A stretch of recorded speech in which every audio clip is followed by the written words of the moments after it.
Live from New Delhi, you're watching DD India Live, India's voice to the world. I'm Munmun Bhattacharya, coming up in the next 30 minutes. Trump-backed spending bill fails in U.S. House, shutdown approaches.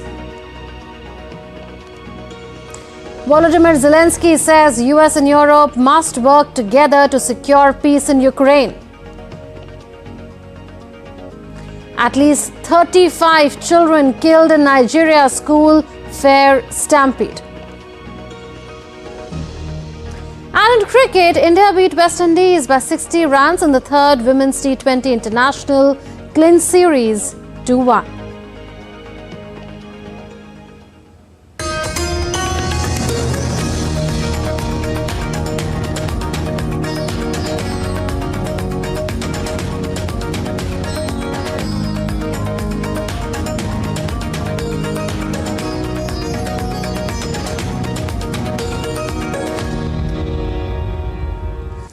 Government shutdown looms in the United States after House of Representatives failed to pass a revised short-term spending bill endorsed by President-elect Donald Trump.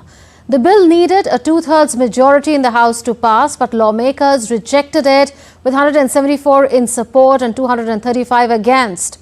The rejection comes just a day before the federal government is set to run out of cash, threatening widespread disruptions, including potential delays in holiday travel.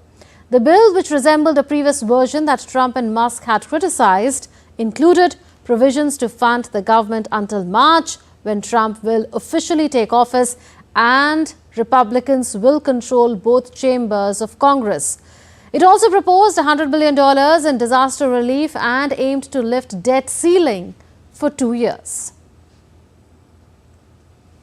Speaker of the U.S. House of Representatives Mike Johnson expressed hope that the bill will be passed on Friday night so that it can be sent to the U.S. Senate. I hope that this vote passes tonight. We will send it to the Senate.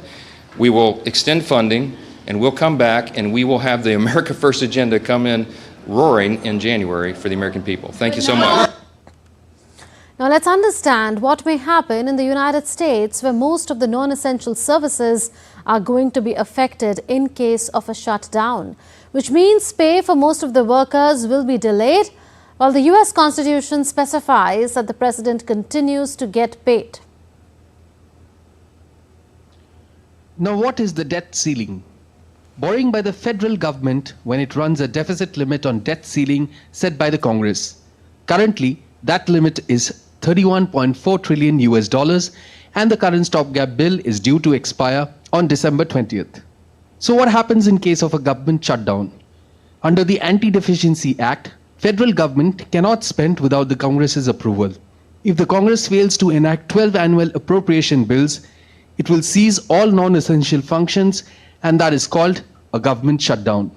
The continuation of funding at previous year's appropriation level is Continuing Resolution or CR. Under this, temporary spending bills fund government operations until a specified date. Most of the essential services, such as U.S. Postal Service, Social Security Administration, Medicare, food benefits, social agencies, federal courts, U.S. embassies, and consulates will remain unaffected. While training of new air traffic controllers would not be possible, foreign aid, including new aid to shelter migrants, will be difficult to execute. National parks, monuments, ranger, restrooms, help desks will remain closed. Cybersecurity Infrastructure Security Agency, SEC, commodity futures trading, publication of major U.S. economic data, internal revenue will remain largely affected. There will be no loans to Small Business Administration, and funds for research, conservation, and rural development programs will be hampered. The 27 European Union leaders gathered in Brussels on Thursday to reaffirm support for Ukraine ahead of a second Trump term. Ukrainian President Volodymyr Zelenskyy attended the summit and called on Donald Trump to join forces with Europe to help save Ukraine after the conflict ends. The plea came amid concerns that the NATO-skeptic U.S. President-elect might undermine Kyiv's efforts by reducing American support for the conflict. I think that President Trump is a strong man, and I want very much to have him on our side. for me is very important. I want to discuss with him more details about this war. I think it's very important because he was not in this war, because he was not the president. It's understandable. But I want to share with him more details. Zelenskyy added that European security guarantees in a frozen conflict would not be enough for Ukraine, which aspires to join the transatlantic military alliance, NATO.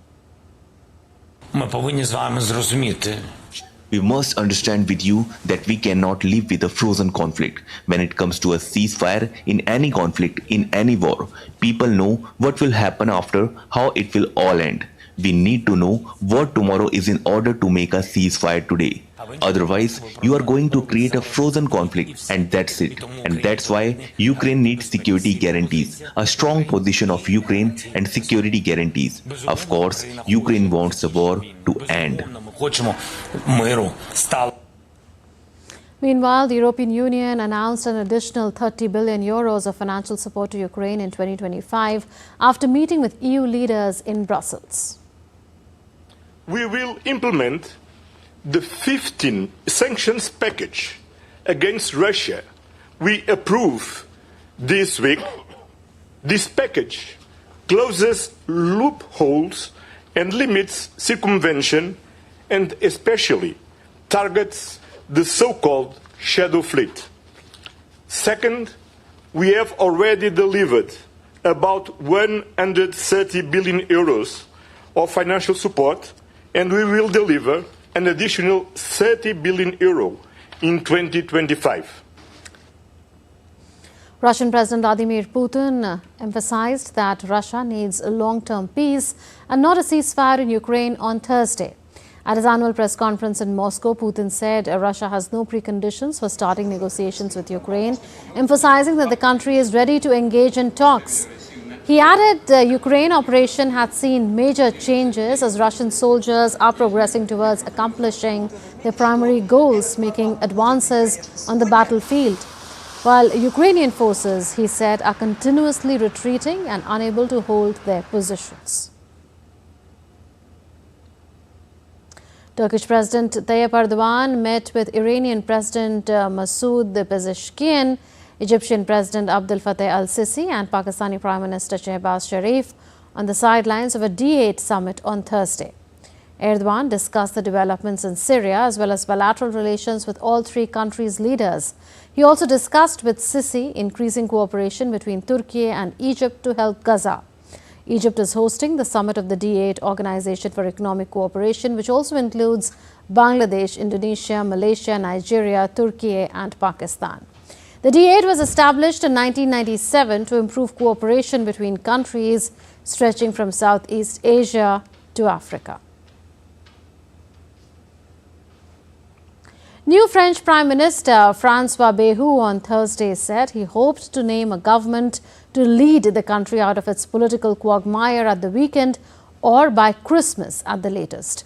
The country was plunged into fresh chaos earlier this month after the far-right and left-wing joined forces to eject Bayrou's predecessor Michel Barnier from office, making the shortest stint as Prime Minister in the Fifth Republic's history.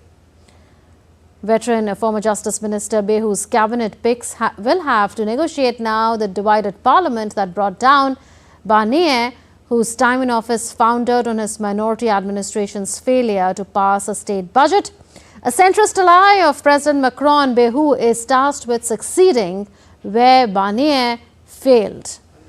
Any budget will have to shore up France's shaky finances without triggering further censor from the far right or the left over spending cuts and tax rises to reduce the deficit. United States Deputy National Security Advisor John Feiner has raised alarm on Pakistan's burgeoning long-range ballistic missile capabilities. Feiner said that the nuclear armed Pakistan's ballistic missile capabilities eventually could allow it to strike targets well beyond South Asia, making it an emerging threat to the United States. Speaking a day after Washington announced a new round of sanctions related to Pakistan's ballistic missile development program, including for the first time against the state-run defense agency that oversees the program, Feiner also said the number of nuclear-armed states with missiles that can reach the U.S. homeland is very small and they tend to be adversarial. He thus asserted that it's hard for the U.S. to see Pakistan's actions as anything other than an emerging threat to the United States. In South Korea, investigators probing suspended President Yoon Suk-yeol over his foiled martial law bid ordered him to appear before the country's corruption watchdog on Christmas Day.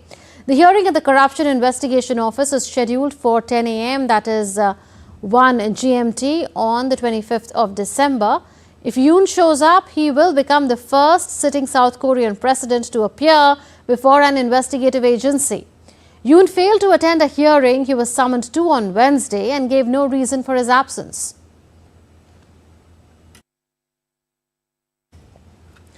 Yoon was stripped of his duties by Parliament last weekend following his short-lived December 3 martial law declaration, which plunged the country into its worst political turmoil in decades.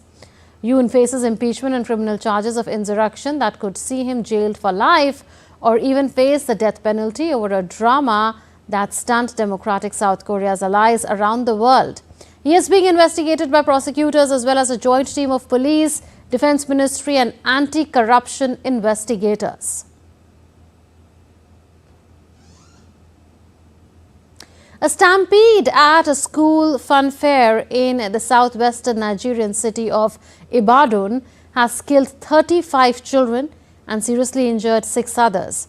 The incident occurred at an Islamic high school where a large crowd had gathered for a family event. Emergency services, including medical personnel and ambulances, were immediately dispatched to the scene. Security forces were also deployed to control the situation and prevent further casualties.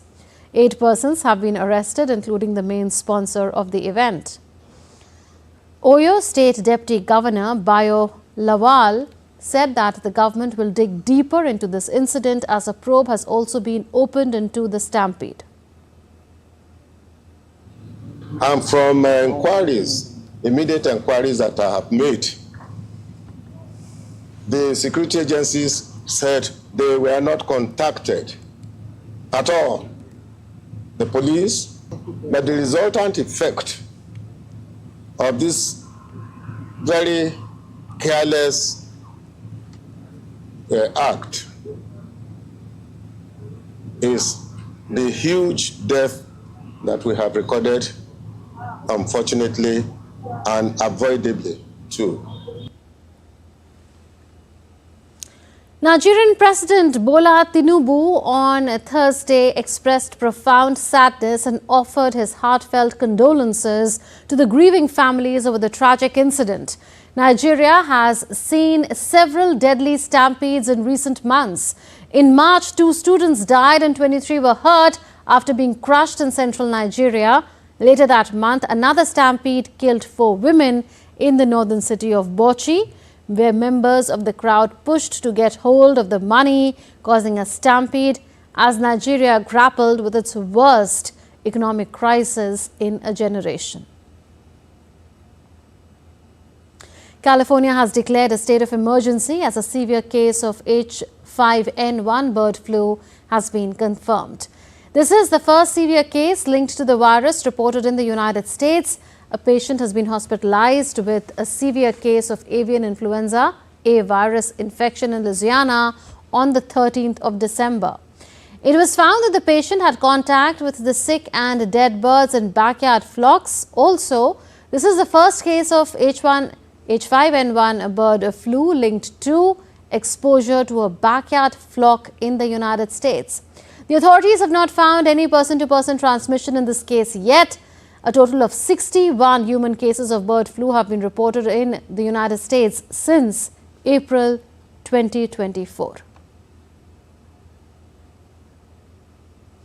European aerospace group Airbus tested a removable kit which can transform a military transport aircraft A400M into a plane to fight wildfires in Spain as the world faces more virulent fires due to climate change. The tests aimed to confirm the efficiency of the kit for attacking wildfires indirectly.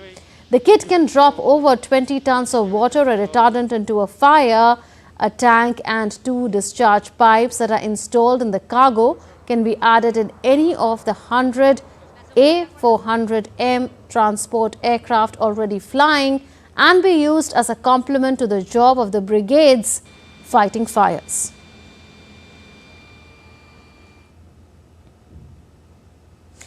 The Cat Video Fest is the new American event coming to Belgian cinemas, which will screen funny cat videos. Every year, cat videos are sent to the event's official website. The videos are then sorted and selected and assembled into a film lasting around an hour. The compilation will be shown on the 18th and the 19th of January 2025 in Belgium.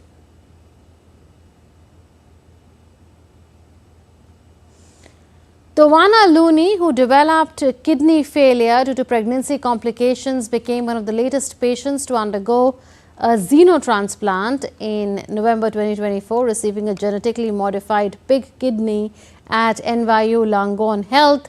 Danana Loony underwent a 7-hour surgery and was discharged after 11 days of monitoring, and her recovery is closely monitored to ensure her body accepts the new organ.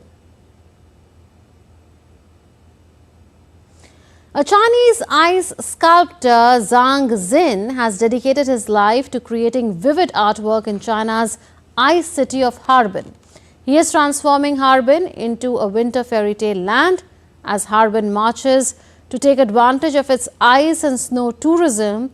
The city is seeing an increasing flux of tourists, with ice sculpture being one of the biggest attractions.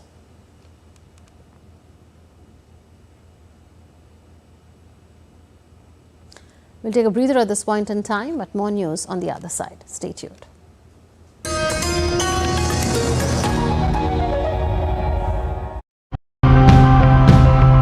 Pollution of all types across the globe is a huge problem. But what is the solution to this? Does it require individual efforts, community action, or state interference? Let's take a look at some of the possibilities, challenges and opportunities. They have to segregate their waste, manage their organic waste within their premises as far as possible. They have to hand over the rest of the waste, the residual waste, to the authorized waste collector.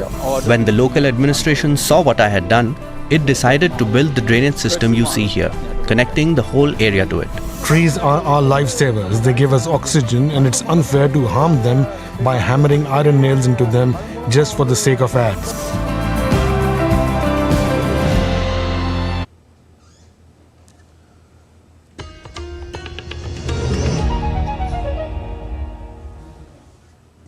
Welcome back. You're watching DD India Live. Both houses of Indian Parliament, Lok Sabha and Rajya Sabha, have been adjourned sine die. The lower house of Lok Sabha adjourned on a frosty note, with Speaker Om Birla adjourning the house amid heavy sloganeering that disrupted proceedings shortly after it convened on the last day of the winter session. While in Rajya Sabha or upper house, Chairman Jagdeep Dhankar schooled House members for the chaos that disrupted proceedings during the winter session and said, "The world watches our democracy, so we must not fail to get public trust and members should introspect." Speaker of the lower house of Parliament Om Birla has urged that no political party, member of Parliament or group of members shall organize dharnas or demonstrations at the gates of Parliament House. Emphasizing the collective responsibility of all members, he also urged everyone to uphold the decorum and dignity of the House and the esteemed institution of Parliament. माननीय सदस्यगण, मैं आप सभी से पुनः आग्रह करता हूं कि संसद की गरिमा मर्यादा बनाए सबकी सामूहिक जिम्मेदारी है। संसद भवन परिसर में किसी भी द्वार पर किसी भी तरह का धरना प्रदर्शन करना उचित नहीं है। And our correspondent Anil Thomas is tracking the proceedings in New Delhi. Well, Anil, it was a dramatic winter session of Parliament. Was the final day as dramatic? Good afternoon. Very much on the expected lines. You know, Moon, many expected that the last 2 days, at least after that, wonderful deliberation, discussion that we had seen, especially when it comes to the drafting of the 75 glorious years of the Indian Constitution. Many expected the last 3 days to be productive. But I think, this particular Baba Ambedkar story, especially the government saying that, portions of it have been edited and the opposition demanding nothing less than a public apology from the Home Minister, has clearly blown out of, proportions. And if anything that's happened with the entire process, this particular Parliament session started with Adani, George Soros, and finally the Ambedkar issue has actually got the opposition together. They have come together on one common ground. And I think that's something that the opposition will take forward. For the government, yes, important bills, especially the National Banking Amendment Bill, the Oil Fields Amendment Bill that they managed to approve in both houses of Parliament. Along with that, one nation, one election, the Joint Parliamentary Committee, that particular bill being referred to the Joint Parliamentary Committee, and both houses today unanimously, referring it to the JPC, and the members of the JPC now being fully disclosed, 27 members in the Lok Sabha, 12 members in the Rajya Sabha. So clearly, from a government or from a treasury bench perspective, roughly around 40% of productivity in the Rajya Sabha. We are still waiting for Lok Sabha numbers, but Rajya Sabha managing to get 43 hours of deliberations in this 4-week timeline. Surely that the chairman of the upper house reflected that, we could have used more, but I think somewhere deep down the parliamentarians have let the people down. So do we now expect more action on the two one nation, one election bills in the next session of Parliament? Well, exactly, Munmun. Now that the JPC has been formed, there's a timeline that the JPC has got. These 39 members will be meeting regularly. The government will be trying to speak about the merits of this particular bill. The opposition do have their doubts. They have listed a few demerits in the House. So all in all, if one takes a look at the total cost that the 2024 elections has had, close to 37,000 crore rupees was needed to conduct the elections by the Election Commission of India, which roughly comes around, if you look at the total budget packet, it's roughly around 0.02%. So the opposition do have their doubts, but I think this JPC, with all political parties having some stakeholders in this JPC, clearly will get some kind of headway. They got to come back with their report in the budget session of Parliament, the final week, and the first day of the final week, that's the Monday in that final week of the budget session, where they'll come with their first report. So we'll have to wait and watch. But this particular JPC getting constituted, I think it leaves again both the Treasury as well as the opposition benches happy. The first attempt that the bill was introduced, it is at least past that introduction phase, and the bill being referred to the JPC. So the Treasury benches are happy. It's being referred to the JPC. The opposition has their voice, they believe, will be clearly heard. And I think it leaves both the Treasury and the opposition benches happy. And we got to look forward to that report that comes in the last week of the budget session of Parliament. We'll leave it at that. Anil Thomas reporting from Parliament. India's Prime Minister Narendra Modi will be travelling to Kuwait for a 2-day visit starting 21st December. The 2-day visit by Prime Minister Modi is coming after over 4 decades by an Indian Prime Minister, and is all set to cement historic ties between the two countries and strengthen the cultural, trade and people-to-people connect between India and Kuwait. PM Modi is paying the visit at the invitation of Kuwaiti Emir Sheikh Mishal Al Ahmed Al Jaber Al Sabah.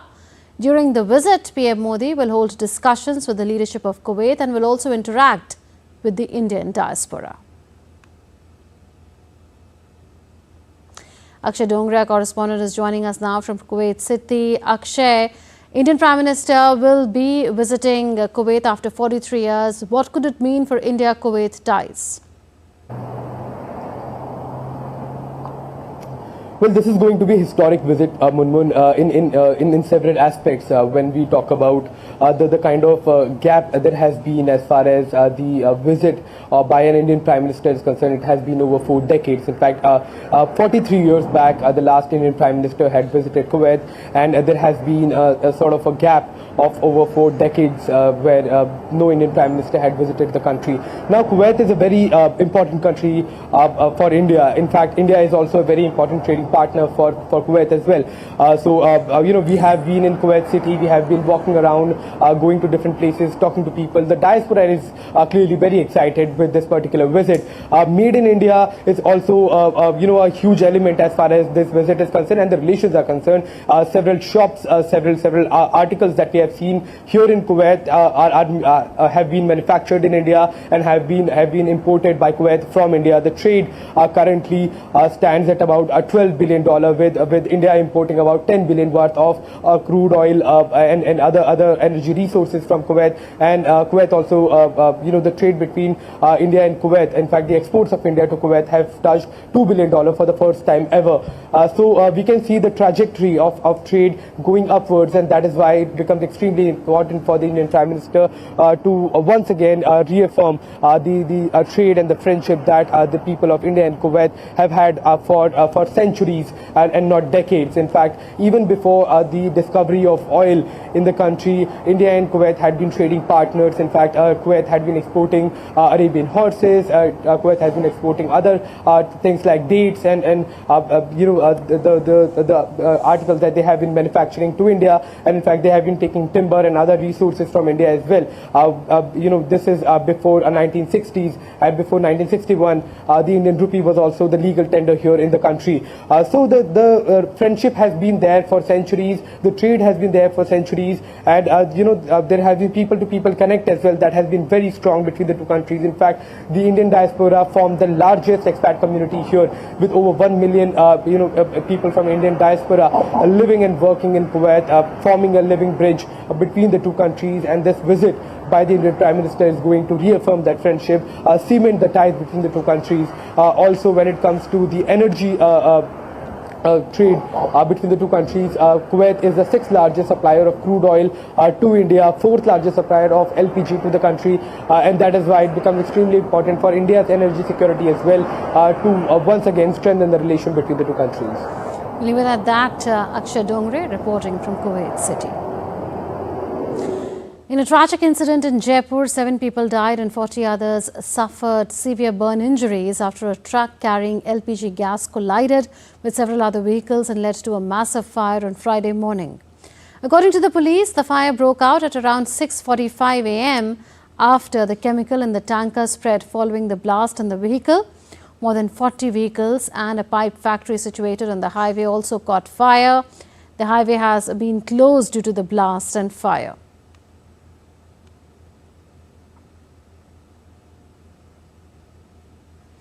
President Draupadi Murmu expressed condolence over the loss of lives in Jaipur tanker accident. In a tweet, she said, and I quote, "The news of the death of many people due to the road accident in Jaipur is very painful.